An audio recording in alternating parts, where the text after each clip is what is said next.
All right, and we are live. Bismillah ar-Rahman ar-Rahim. Assalamu alaikum, everyone. Welcome to the Ummahpreneur live podcast. Today I have with me a very special guest. And I know I always say that, guys, but it's because I bring you special guests. This is what I do.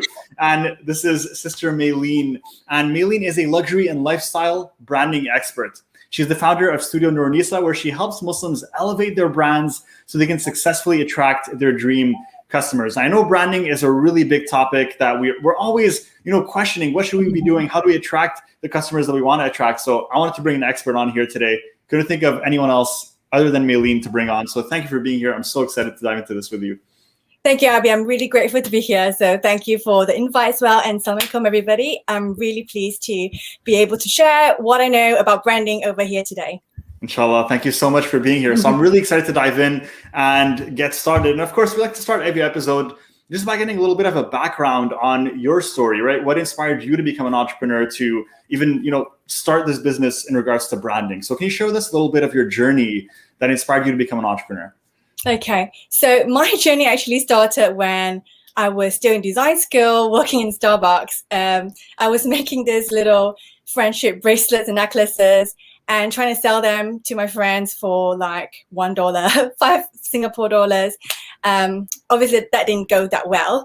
But anyway, the real inspiration actually for me to start a business came when I had my eldest daughter, Amelia, and I was on maternity leave. And obviously being a designer, I naturally wanted to decorate her room in a style that was fitting to me. And I couldn't find anything. I couldn't find any Islamic prints or decor that suited my style. But also, whenever I found something like that's non-Islamic as well, I thought, actually, I can do this. So then I started doing that. And that's how Poppetry, which is an Islamic lifestyle decor shop for kids, came about. And then naturally that kind of progressed to Studio Noor Anisa at a later time. That's amazing, mashallah. So you actually started the online store before you started the branding and the coaching services in regards to branding, right? That's right. Yeah. So what was that transition like, and why did you even feel the need to transition to go from selling products online to coaching, and specifically to coaching and helping people with their branding? Yeah, it's funny because I have been a designer for almost 20 years, and it just never occurred to me to actually start a branding agency because I saw how crazy agency life was. What happened was, with Poppetry, it came to a breaking point, perhaps I would say a year before COVID, when I realized that, while I loved designing the products and I loved all the design bits because it was a creative outlet for me, it was a huge learning curve for me when it came to business. And I realized I was spending a lot of time and energy trying to run all the other different aspects of the business, being a solopreneur, being too proud to ask for help. I wasn't getting any more joy because I wasn't doing as much designing. And then kind of everything just started falling apart. Like my health was really bad for 6 months. Strains in relationships. I felt like I wasn't spending as much time with my kids, even though the point of being able to be an entrepreneur or having my own business was so that I could be around them more. And then it came to a point where I had to kind of step back and take a look.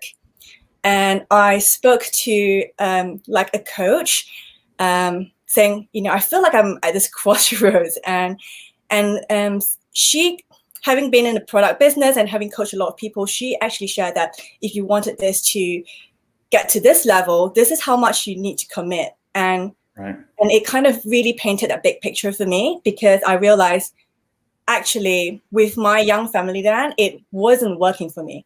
The business was doing well, alhamdulillah, and I knew I've kind of hit a niche, and I love doing what I was doing at Poppetry, but everything else it just wasn't working as well.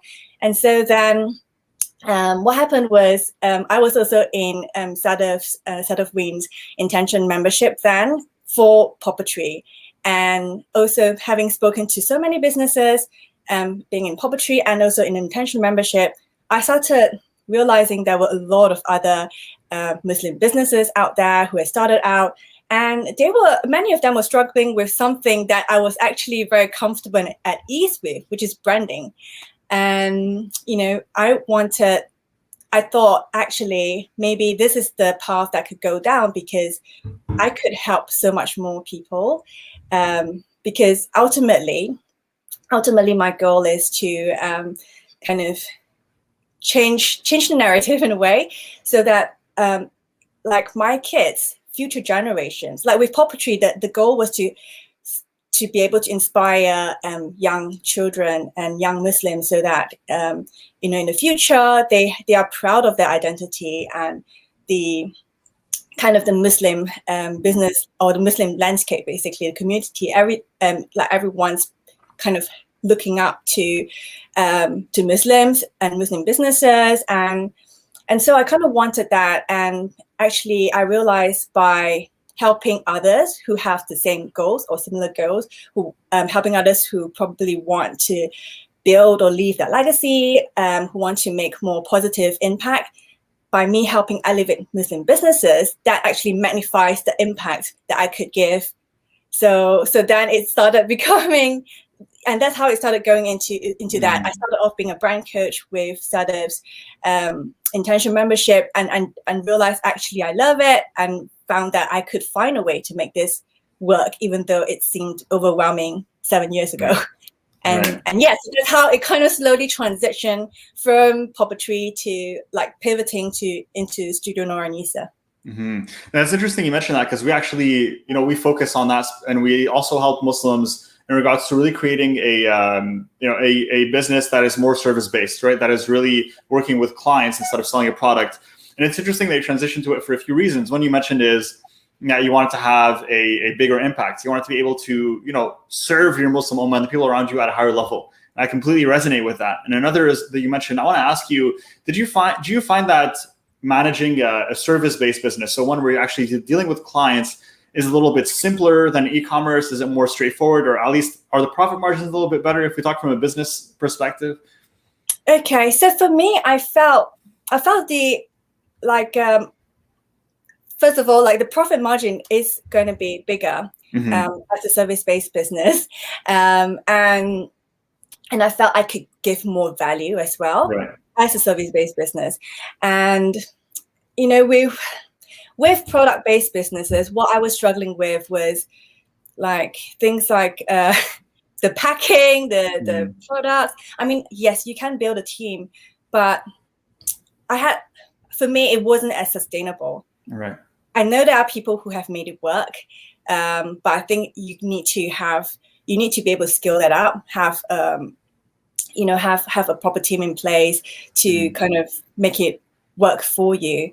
And the way I was running the business then, I wasn't able to do that. So with like the service-based business, what's great is I could do it as a single person, as a solopreneur. But then obviously now, as things get busier, I'm finding actually it's quite easy to find team members to come on as well. Everyone can work remotely, which is a good thing. Right. And I could work with like clients from all around the world, alhamdulillah, because everyone's just connected nowadays, right? Yes, definitely. Well, that's amazing. And you chose to focus specifically on branding. You mentioned you have a background in design. So were you before working in the design space, and then you decided to start your own business? And if so, I want to know what that journey looked like, just bird's eye view, and what made you decide, because a lot of people are working jobs and they feel like they want to start their own business. What made you decide and take that first step towards saying, okay, I'm actually going to focus on this full time. I'm going to quit my job. This is what I'm going to do. Was there a certain, something that had to happen, or a certain, epiphany that you had that drove you to that conclusion? I think it was my mom. She actually got me in that direction. What happened was, back in Singapore, design was a very new thing. And I think me as a person, I like to do things a little bit differently to everyone else. And she at first I wanted, actually, no, let me make it simpler. So she noticed that I've got like creativity, basically. and she and her friend actually convinced me to go to design school if that's what I love doing, which is very unlike 90% of parents in Singapore back then. Like they asked you to go to university. Right. So I did that, and then gradually I just kind of worked my way up in agencies. So this was back in Singapore, and I love packaging design, and it started with that. I started with packaging design, but it was a branding packaging design agency, and then I moved to London and I continued that and did branding. So it's always been something I've been doing, and I knew that I loved doing, and just kept to it. So I've only stopped because of having kids. But there's that.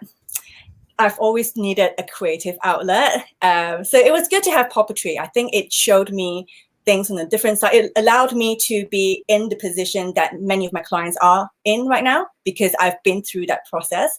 So it's good. It's good kind of in different ways. That's awesome. Well, you decided finally, okay, this is the business that I'm going to build. I'm going to focus specifically on branding. So let's talk about branding a little bit, because I think that's a topic that a lot of Muslims struggle with, and a lot of entrepreneurs struggle with. I think everyone struggles with it, really. And it's, how do we brand ourselves? What is it that we should do in our business to elevate our branding? And I think that is so important, right? Because branding is essentially, the image is the feeling that people get when they interact with you, with your business. I want to know for you, right? What is the definition of branding for you? How do you define branding? Okay, so for me, branding is how you stand out to your ideal clients, not to everybody, to your ideal clients, how you make them feel and think about your brand, and how you connect with them so that you then become the best or only option for them to go to for whatever needs or challenges that they have. So that for me is branding. That's amazing, mashallah. I think I agree with that definition, and I want to know, based on that, because if you say that, it means that this is what people feel when they interact with you, the way that other people they perceive your business, and the clients that you're trying to speak to and resonate to, we can see the importance there. Now, a lot of people get branding right, and a lot of people get branding wrong, right? And obviously, when you're first starting up a business, I don't think you really focus on it that much, right? You're just like, okay, let me first focus on what is it that I'm going to offer, who my clients are. At what stage in starting a business should an entrepreneur start to look at their branding and start to say, okay, I need to spend some time on this? Should it be right in the beginning, maybe a bit later? In your opinion, what stage should they start looking into this? Because branding for me it's not just your logo. It's an entire experience that your customer goes through when they interact with you. So in a way, what you were saying about how, okay, I need to think about what is it I'm offering to my customers or clients, what is it that they should feel and about me or about the brand, and all that kind of who's my ideal customers and why am I doing this? All this actually forms the foundation for branding. So this is something that I do as a brand strategy sessions with my clients, because it's actually very important to know what are who are you as a brand, what values you have, who you're trying to serve, and who your ideal customer is and what kind of problems do they have, because you're here to provide a solution in your own unique way. And for you to get branding right, you need to get that foundation right. And I think also that's where a lot of people get the misconception that, hey, I just need to have a pretty logo or good looking logo, I'm done. And it's not that case, because it's a whole journey from beginning to end, and even after the transaction that's been made. Hopefully that answers the question. No, for sure. So what you're saying indirectly is it should be right at the beginning. Everything that you do, right? And it should be based off of essentially really the core foundational principles of the business, right? Which are going to be, of course, who is your client, what is the service you provide, etc. That's part of branding as well. Yeah. So I think maybe how I could put it is, so definitely branding, if you could, for your brand to really stand out and to be able to connect with the right people, you do have to think about it from the beginning. It's important. And even the way you want to market, when you're marketing your business, knowing all that about your brand definitely does help. Like, how do you talk to your ideal customers? Like, what's the persona that comes through to your ideal customers? And I think the question is, when do you invest in someone to do like the design part for you, or the branding part, like the brand strategy and all that? I mean, as a startup business, I usually don't recommend startups do that, because it can be a lot of money. It's a huge investment. You don't know if the business or what you're doing is going to take off, or if that's something that is sustainable for you. And I like to think that, you know, you could always do it on a kind of, you can do it like either by yourself, you know, there's so many YouTube videos right out there that can help you, or sometimes maybe even going to a Fiverr designer or an Upwork designer.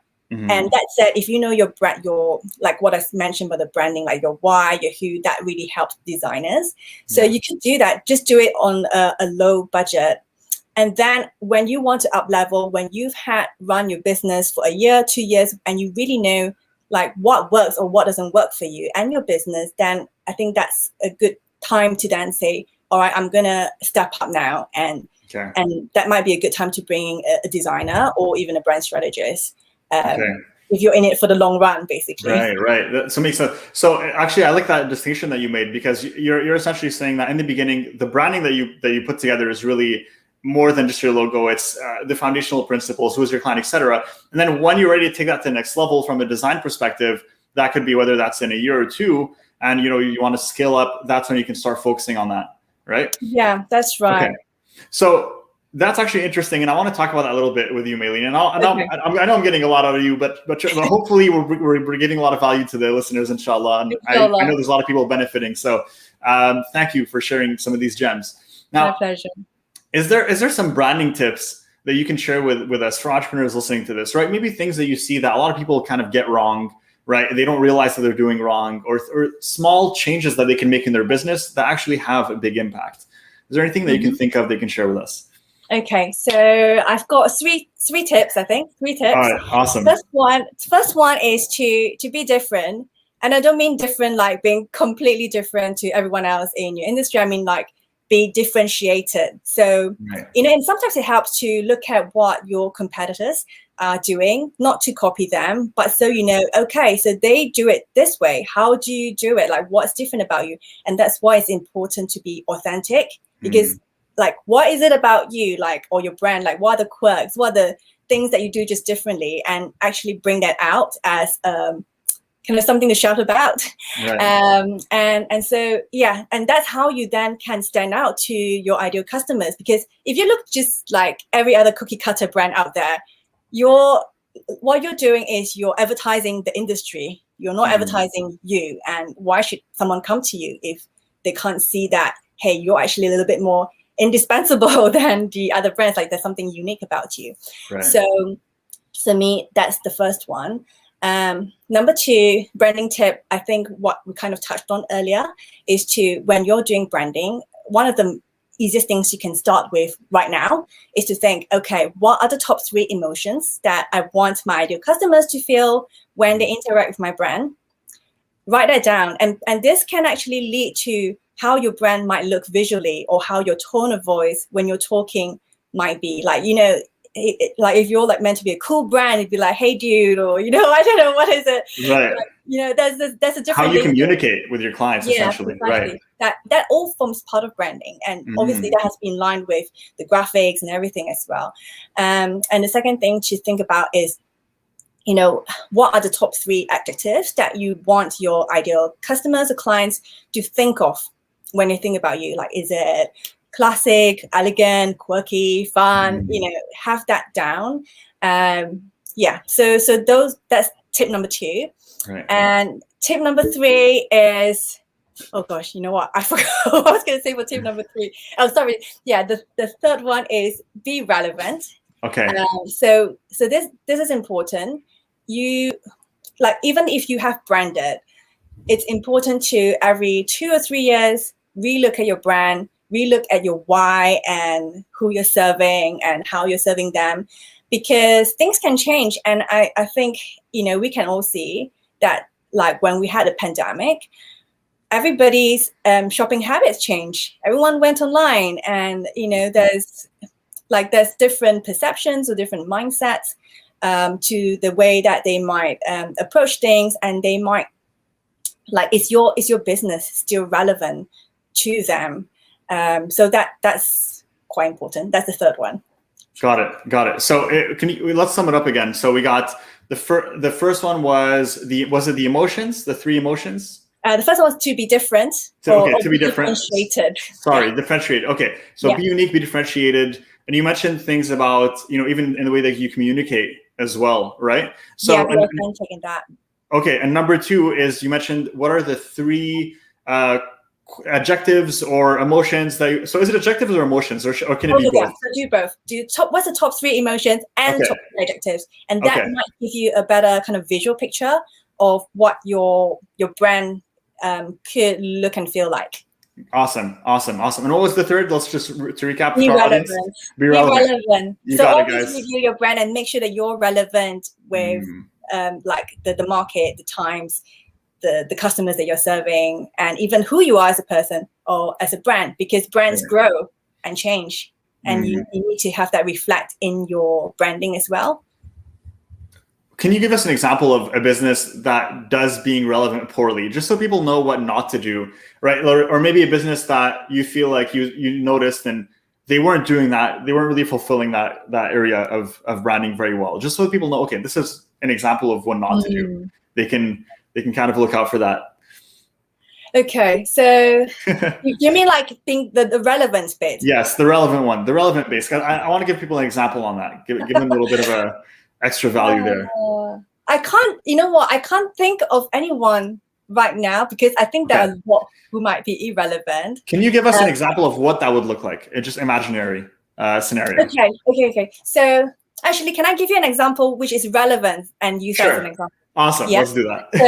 So not recently, I think in the midst of the lockdowns and pandemics, obviously, no one's allowed to meet each other and all that, and people missing the human touch. I think those in the UK might be familiar with the brand O2, which is a telephone or communications brand. Right. Yeah, I've heard about it actually. I don't know if you've seen that. And they created this ad, and I thought it was really cute because it was this little robot who was just being very helpful. And I think there was something that was really heartwarming.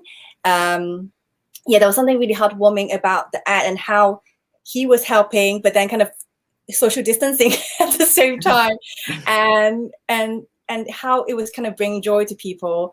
But then the whole theme of it was be connected. And it makes sense to a telecommunications brand, because you're all about connections, right? And so for me, that actually looked at what everyone was going through right now, how what kind of challenges or struggles they might be having. Maybe they feel very disconnected from everybody else, and kind of just bring that little sparkle, that little optimism into at that time felt really like a bleak time for everybody. So they brought in essentially the current situation that's happening, and they mentioned it in their marketing, and they adjusted their marketing to appeal to that, right? Instead of just ignoring it and ignoring what's happening around them. Yeah, I think because I remember there were a few who were actually, because they had already done their ads, they have already made their advertisements or done the branding, whatever, and the message they were sending out was just completely, it just doesn't take into consideration that everyone was going through a very difficult time, and so that is where it could jar. So okay, got it. So really, no, cool. Actually, that's a great example. So really understanding what is happening in the market around you, and in your industry, and even outside of your industry, in terms of world events and things that are happening, and not turning a blind eye to that in your business. So actually being relevant in the sense of taking into account what people are going through, and then making sure that the branding and the marketing that you put out takes that into consideration. Definitely. And what I want to mention is, because your business is about your customers, right? Because without customers, there's no sales, there's no growth. So always customers first. And what you're doing here is, when you're being relevant, is understanding what they're going through, actually be in their shoes and and kind of work to that, and then that's where you build a connection, and then they can trust you to buy from you, something like that. Got it. No, definitely. Well, that's a lot of value. So I hope that people are listening and taking notes at what's being shared right now. So I want to ask you one more, inshallah, before we dive into some Q&A. But what is the biggest branding mistake that you see? So when you work with your customers, what is usually a common mistake that you see businesses doing in terms of their branding, right? Maybe one thing that they actually get wrong that you think people should look out for. Okay, what I notice a lot of people doing is that they either go into like get their logos and think that branding is just a logo, and either what they tend to do is they get so obsessed with the logo that they just focus all energy on it, and then leave everything out, or they kind of jump into like just getting logo done. So they'll be figuring like, oh gosh, what colors do I use? What fonts do I use? But actually, you know what I mentioned to you about the whole brand strategy and that foundation. If you had that part done, your top 3 emotions, top 3 adjectives, it helps you to kind of get to that easier. So I would say like when the most common mistake is it's the logo.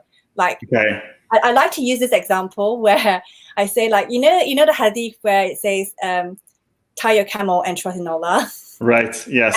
And for me, when you just focus on the logo and not on any other part of the branding, that's kind of like tying your camel in the wrong way, because it might still run away and things might still not work out.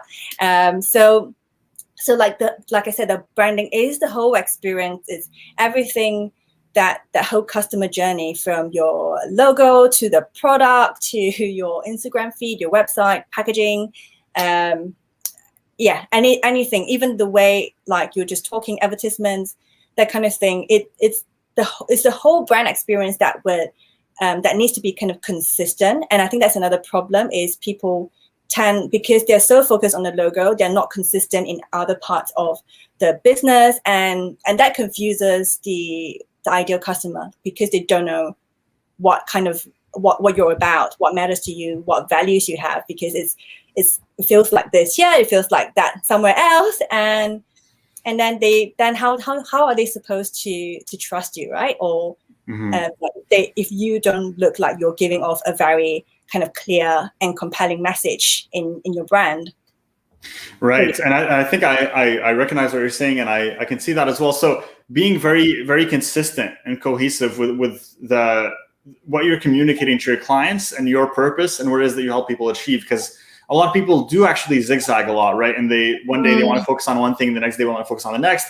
And a lot of times, even with my students, one thing that I would really focus on is, okay, well, what is it that you help people with? Like, let's clearly communicate that. And so many entrepreneurs have trouble, just formulating very simply and very clearly, like, okay, this is who I help and this is how I help them, right?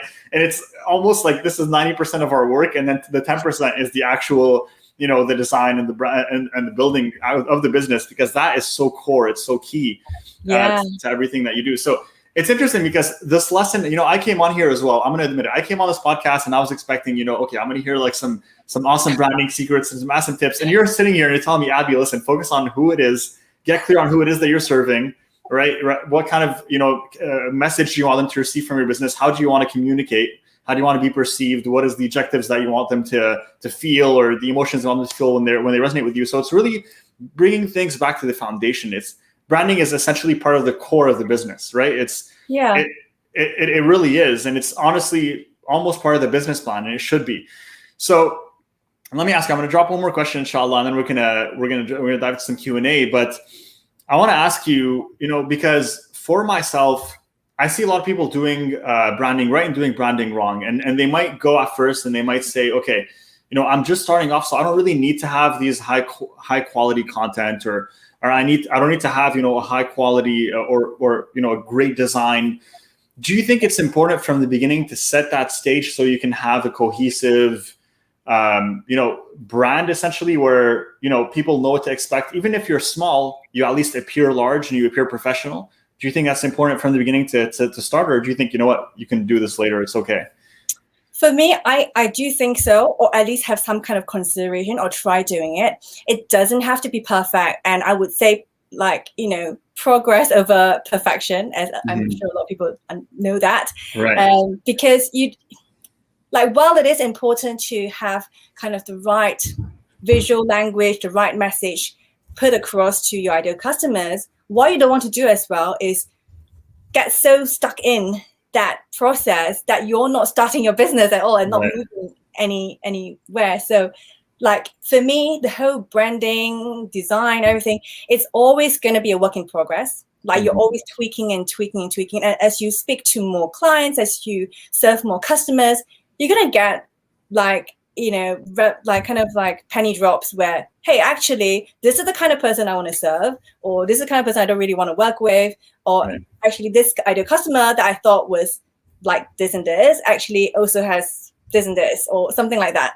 And you tweak your design to keep making it relevant to your ideal customer. So I'll say at the start, if you can put in some time or energy to do like graphics yourself, it's easy nowadays on Canva, or like even hire a designer to kind of help you get like some kind of visual out of that. It would help because, I mean, I don't know whether it's because I'm a designer. Abby, you might know, when you see brands out there, like I feel drawn to the ones where some kind of aesthetic or some kind of thought has gone into it, rather than like, boom, here it is. I'm selling like 10 cupcakes today, and like a white box with, I don't know, and compared to a box where some effort's been gone into like, okay, like how do I make this a unique look? Like you think Tiffany boxes, or one of the brands I like to refer to is this brand called Little Tray Bakes. I know this is a product-based business, but Little Tray Bakes, and they redesign, and suddenly that product looks worth like £40 more. And imagine, like, choose when you want to start investing in design a bit by a bit by a bit. You don't have to go all in, but for me, like, there's so much money left on the table when you don't kind of leverage that branding that you can use to kind of get your brand to a certain level. And also like people might, like you might not, your brand might not jump out immediately to your ideal customer because they can't see you, and that's not what you want either. So for me, branding is important, but you don't have to do it kind of all in at the first start. Kind of you can just kind of implement it bit by bit until you feel like you've got traction and ready to kind of take the next level, kind of next jump. Right. Got it. Yeah. Definitely. Well, I like that advice because it makes people, I guess it reassures people that, they can do one step at a time.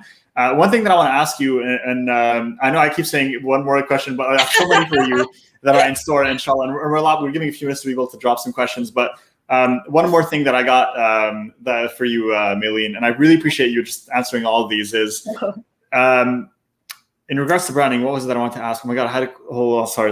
What was it? Oh, yes. Okay. So in regards to branding, one thing that I wanted to ask you is, does it matter, in terms of the client that you're working with? So when you work with clients yourself, right? When you're working with clients and they work with you for Studio Noor Anisa, you work with clients to help them elevate their brand, correct? So guys, if you're watching this, if you're listening to this, reach out to Maylene if you need help with branding. Okay, we're going to drop her links in the description, so make sure you do that. When you work with these clients, what is the process that you walk them through, right? In terms of, fixing and elevating their brand, right? Is there a certain sequence of steps that you're going to walk them through, right, to help them achieve that goal? And I'm not asking you to reveal your secrets, but just to maybe give people an idea of what they can expect is, your process for working with your clients. Okay. So for me, like I told you in the beginning, like brand strategy for me is very, very important, because that's the foundation to creating a design that is going to transform your brand. Not just a quick fix, not just a quick design fix, actually transform your brand to work effectively, to connect with the right people, your ideal clients. So for me, the process is I always start with a brand strategy session to find out what, like the why, like why is the business in business, the who, like who are they serving, and then also like finding out, if they've been around for a while, finding out what's working, what doesn't work, and where is it they want to get to. And I like to kind of think about where, like, go as aspirational as possible. Like I did this with one of my clients like recently, and it was like, okay, even actually just plotting out a roadmap, like this is where you want to get to in 10 years time, but before you can get there, and also before people are ready for that kind of very visionary kind of place that it wants to go to, there's also this kind of in between kind of pit stops to get to first. So having that plan, and also like what I like to do is to help with the brand positioning, knowing where a brand is like in the industry, like, you know, that really helps. I found that exercise really helps the clients to see that, hey, actually, you know, like we do have something unique. We do have something that we do differently to everyone else out there. And then another thing that's important is the what do you call it? Like the customer, the ideal customer.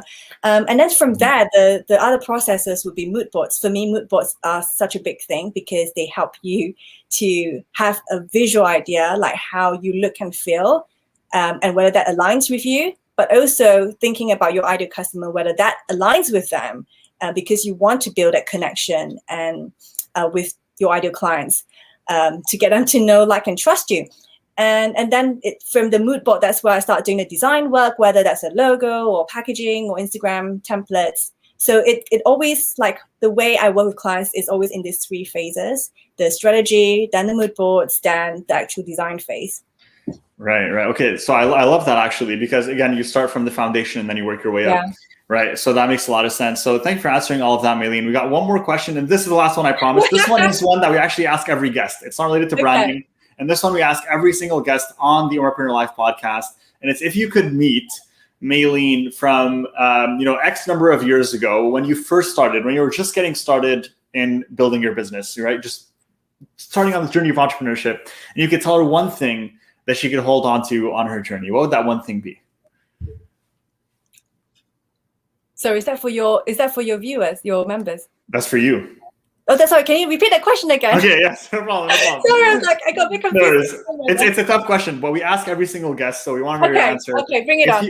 All right, if you could meet Maylene from X number of years ago when you were just getting started, right? So if you could meet yourself when you were just right in the beginning of that journey of entrepreneurship, and you could tell yourself one thing to hold on to throughout this journey, what would it be? I'm trying to find the right words for it. Is to believe in yourself. Because, should I explain it? Please, go for it. Because I realize, especially if you are doing something different to everyone else, or just a bit different to someone else, it can be quite hard. It can be quite lonely, and you're gonna have people tell you that it's not gonna work. You're gonna have people doubt it. But if you yourself feel that, no, this is what I want to do, and I think I can make it work, then keep going. Don't let it die. Because I've done that once with Poppetry. I've done that I've done it a few times. Like, you know, sometimes it just takes that leap of faith, trust in Allah, and go for it, you know. I think I've kind of not proven people wrong, but I feel like there's been times when people tell me don't do it, and I've done it, and I'm pleased and grateful that I've done it, because it's taken me to places where, like, I can't even imagine.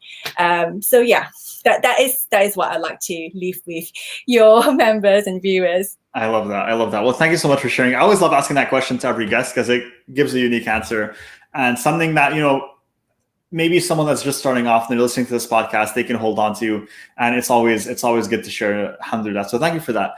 Now, we got a question actually from our guest that has started coming in. So this one here is the following: finding consistency when branding, when you're starting a business, can be a very big struggle, especially because when you're first starting, you're still trying to figure out everything, as you mentioned yourself, actually, and you're not 100% clear on the branding you want to go for. So the question is, what would you recommend for startups that could help them with the struggle in building a consistent branding image from the get-go? Okay, that's a very good question. That's a very good question. Thank you so much for asking that.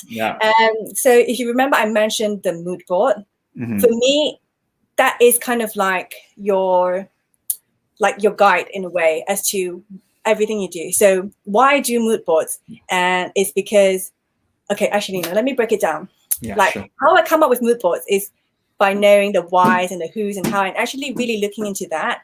And like, what I mentioned about the top 3 emotions, the adjectives, even just going on Pinterest to find out like what, how you can translate that visually.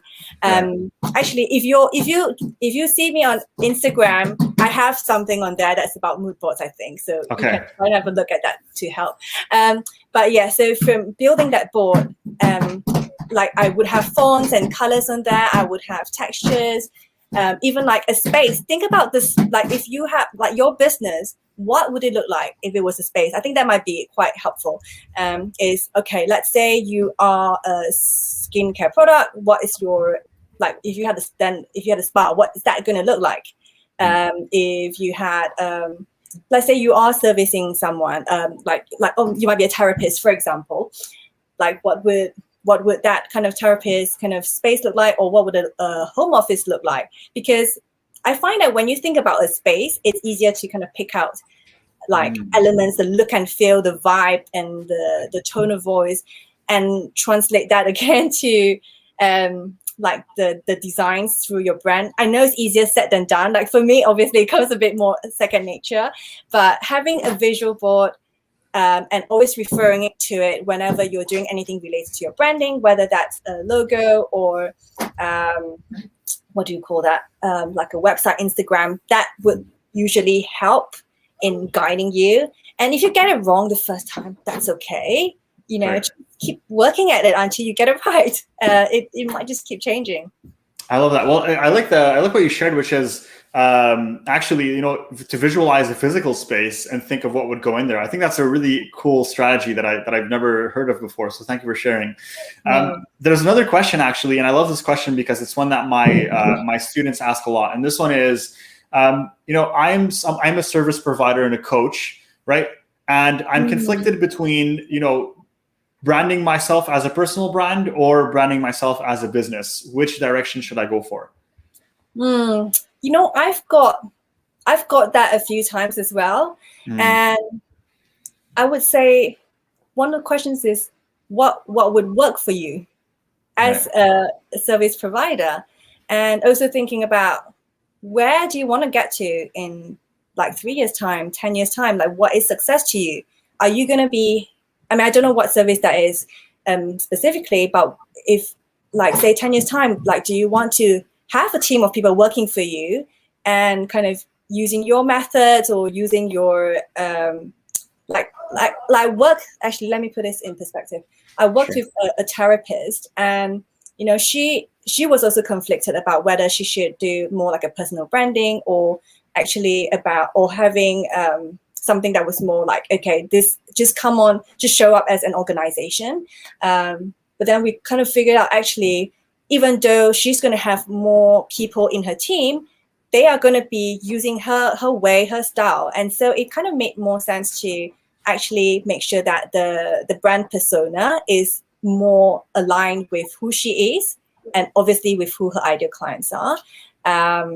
So I don't know, hopefully that kind of helps in terms of like answering that question. Also, one more thing I want to add is that sometimes like who you are as a brand persona and your business, they aren't that far apart. They usually are kind of similar in certain ways.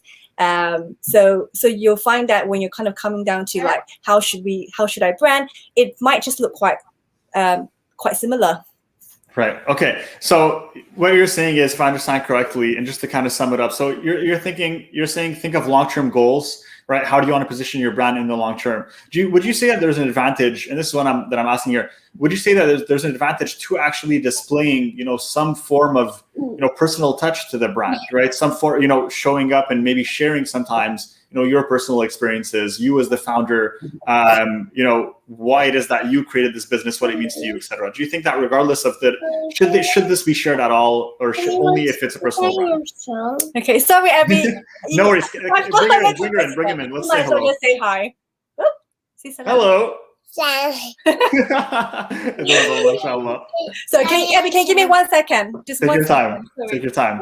All right, guys. So for all of you that are still watching right now while you're with us, just go ahead and drop in your in the comments, inshallah, if you have any questions for Maylene. She's on here with her kids, you know, that are obviously, they want to take her attention away, but she's still with us right now and so generously sharing her time. So if you have any more questions, drop them. We'll try to squeeze in one more.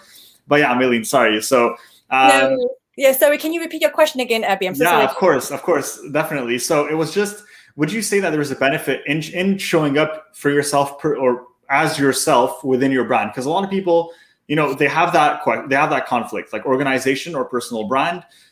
Would you say that you should decide full on, or can you do a little bit of a mix as well? Like, what is like the sweet spot for you that you found for businesses? You know what? I find that, okay, firstly, again, the answer is like whatever works for you, because like if you're not comfortable doing it, then, right, or like you have certain kind of principles, like, you know, I'm just a very private person, then yeah, it's fine not to kind of show up, but you kind of still be able. Oh my goodness, sorry, Abby, I'm so sorry about that. No problem, no worries. This has happened before many times on the podcast. We've had a lot of guests that have children, so this is life in COVID, isn't it? So we'll give her a minute, inshallah, just to take care of that. And we got a few more questions. One from Brother Abdurrahim. What are her tips for Muslim influencers marketing for Muslim brands? All right, okay, cool. So we're going to go ahead and make sure that answer that. So we're going to give that a minute. For all of you that are still watching, if you're watching on YouTube or if you're listening on Spotify, listening to Apple Podcasts, I'm going to take this opportunity to have you guys make sure to subscribe, right? So if you're listening to this and if you're watching, give us a little subscribe if you're enjoying this, rate the podcast, make sure to show your support. All right, so I think we're back, inshallah. Oh, sorry, everyone. No worries. So we're gonna, I know your time is very precious, so we're gonna wrap it up very soon. But yeah, so we're talking about the balance between personal brand and organization. Should you be showing up at all? Is there a sweet spot for that? Okay, so I think that it helps. I found that it helps when you're a bit vulnerable and actually showing up. Like, people love to be able to kind of put a name to a face, or be able to see who it is. Like, see the face behind the business, basically, because then there's an even stronger connection. And obviously, you know, people like to find, like, they like to know, kind of invest or buy from brand that's got purpose and meaning, and somehow, like, that kind of comes through, like, especially if you have the founder of a business kind of show up and share their reason, their why, their passion for whatever they're doing, it certainly would have that more of a stronger connection. That said, if someone's a private person and doesn't really want to do that, you know, there are ways to kind of there are ways to kind of bring that into the branding. And you know, like brands like Nike, or I'm trying to think of brands that where you don't necessarily see the people who actually run them. Like there's other ways to connect with your ideal customers or clients. I think that's where branding becomes even more important, especially if you're not really wanting to show up. Then you have to make sure that you communicate what you're about, what your values are about through your branding. Communicate like your purpose. Even as a business, like you shouldn't forego that part, whether you're an organization or a personal brand, is what you're saying essentially. Yeah. Right. Like you should. So that's really interesting. And I think I completely agree with that, because I think it is so important for people to get that image of you. And at least, you know, if you aren't showing up yourself, to still do that, but within, you know, putting the organization, the brand at the face of that. So that's extremely valuable. Thank you. Can we squeeze in one quick last one here from one of our audience? All right. So we got one last one. And this one is, what are your tips for influencer marketing for Muslim brands? So influencers, so it's not really a brand. It's more of an influencer that wants to, you know, market other brands. Is there any tips for that? Do you work with influencers at all? Is that something that you, I haven't. I mean, actually, wait, no, that's a lie. I did kind of somehow work with one or two when I had Poppetry, but it wasn't something that worked out so well for me then.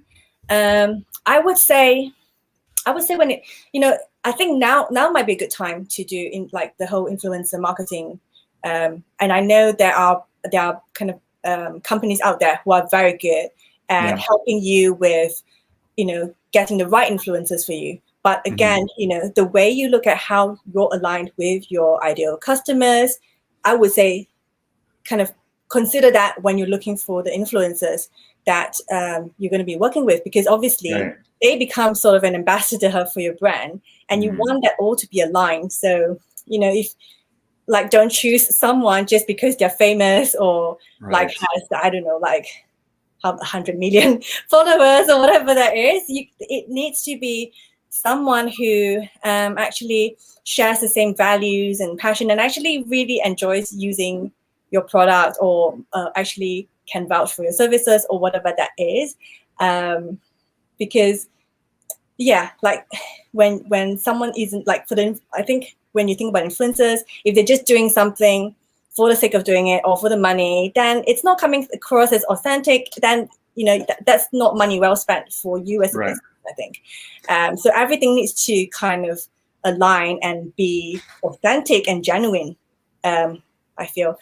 So I mean that's kind of my point of view, because I think I have kind of work with clients where we say this is how your brand feels, and this is where you want to get to, and in order for you to kind of make that leap and kind of make the brand experience even richer, these are the people that you can collaborate with, whether that's brands or influencers, but they have to have very similar values or kind of be able to bring a fresh perspective, but still kind of in the same I don't know, in the same look and feel or something.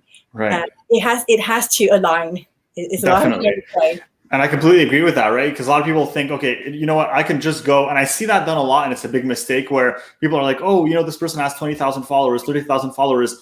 Let me reach out and get them to market my product, but their audience is not your target audience, right? Their values are not aligned with your brand values, and so it's important that even when you look for influencers to market your brand, those influencers their target audience, the people that they cater to, should be your target audience, and their values should be aligned with your values.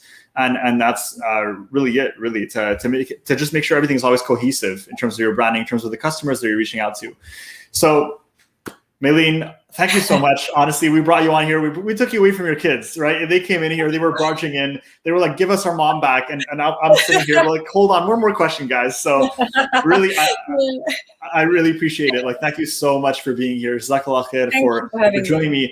How can people, go and follow you? Where should they go if they want to work with you, if they want to learn more, if they want to get your expertise in their business? Okay, so I would say I'm most active on Instagram. Okay. So if you can just find me on Studio Noor Anisa.